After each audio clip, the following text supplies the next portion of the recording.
How do you get out of the Ukraine war? The Ukraine war is easy to get out of. I mean, the Russians have been wanting to settle that war from the beginning. Really? Yeah. I mean, the Minsk Accords was a settlement.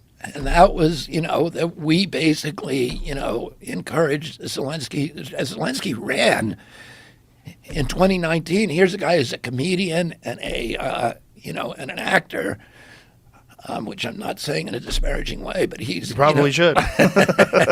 My wife is those things too. Yeah. So, but how did he win with 70% of the vote?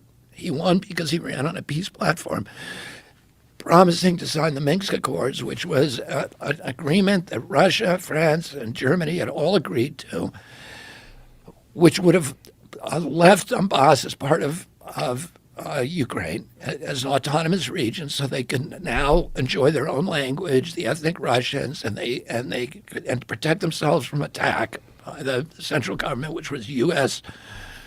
Installed central government, and that NATO would stay out of the Ukraine, and that's what the Russians wanted, a pledge that NATO will never go in, which we should have made for them.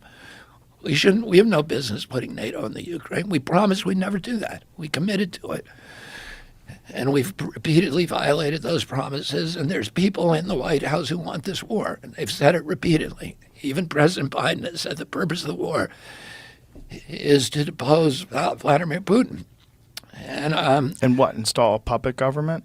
Well, that's the thing. Is what that's what the same people who got rid of Libya. Saddam Hussein, Yeah. which cost us $8 trillion. And Iraq is now worse off than we found it. We killed more Iraqis than Saddam Hussein. We forced Iraq into this bondage to Iran, where they're now a proxy state of Iran. We've reduced that nation into this incoherent mess that is just a battle between Shia and Sunni despots. We created ISIS. We then had to do the Syrian war, the Yemen war, the Afghan, Pakistan. We drove 2 million refugees into Europe and destabilized every democracy in Europe for the next 2 generations and created Brexit. That's what we got for that $8 trillion and the ravaged middle class in our country.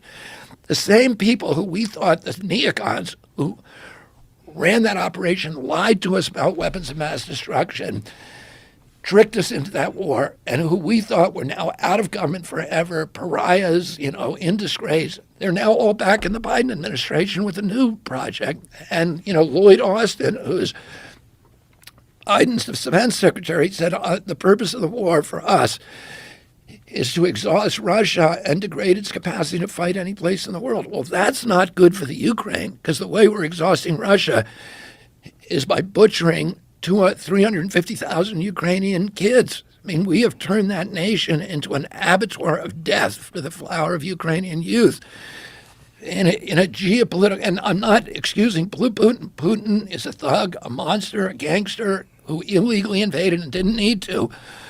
We need to take responsibility for the provocations which we have, which these neocons have been provoking for over a decade. And by the way,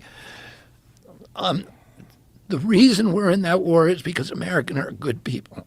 And, we were convinced, granted, we're using these kind of comic book depictions, that they're now, the military-industrial complex is now expert at selling from us of this kind of good versus evil, this whole thing that gets us into these wars. And that war is a money laundering racket for the military contractors. The money is going there and coming right back, and then they all go on CNN, the generals, et cetera, who, if you look at their resumes, they're all working for General Dynamics and the military contractors, and they tell us we need to be in this war and tell us horror stories, et cetera. But we're there because Americans are good people and they have compassion and they want to redress a wrong. And by the way, my son went over there and fought. Yeah, And he joined, he without telling us, he left law school and a summer job, and he went over there and joined the Foreign Legion and fought as a machine gunner for a special forces unit during the Kharkiv offensive. So, the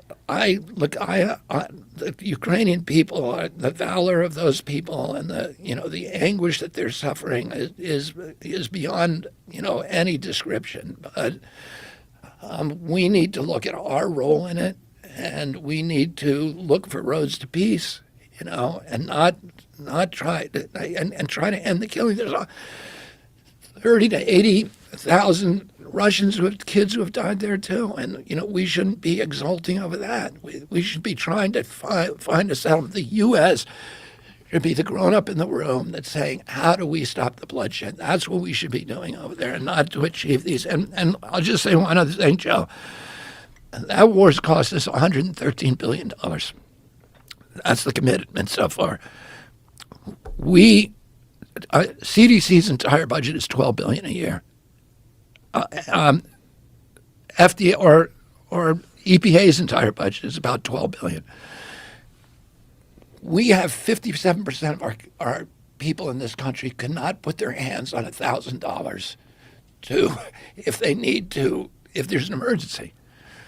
25% of Americans are hungry now, are not getting enough food. I have a friend who is a commercial fisherman who spent his life, on the fisheries, had a business, put it together, but because it's a private business, because he was working a lot for other people, he doesn't have benefits.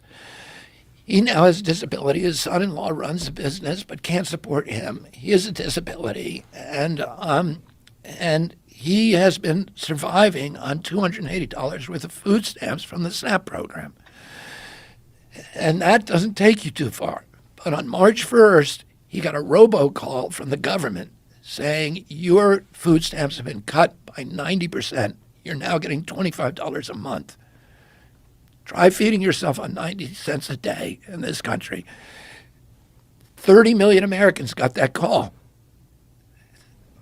And that same month, we bailed out, we printed $300 billion new dollars to bail out the Silicon Valley Bank. And we tapped off the Ukraine war commitment to $113 billion. So we got lots of money for the military-industrial complex, lots of money for the bankers, the banksters. But we're starving Americans to death. Starving them. And because of all the inflation, we spent $16 trillion on the lockdown. We wasted, got nothing for it. $8 trillion on the Ukraine war. That's $24 trillion that they had to print to pay for nothing. That money, the way they're paying it back, they're not going to tell us they're raised taxes because you can't do that. It's a hidden tax called inflation, and it hits the poor and the middle class, and it has dismantled the middle class in this country.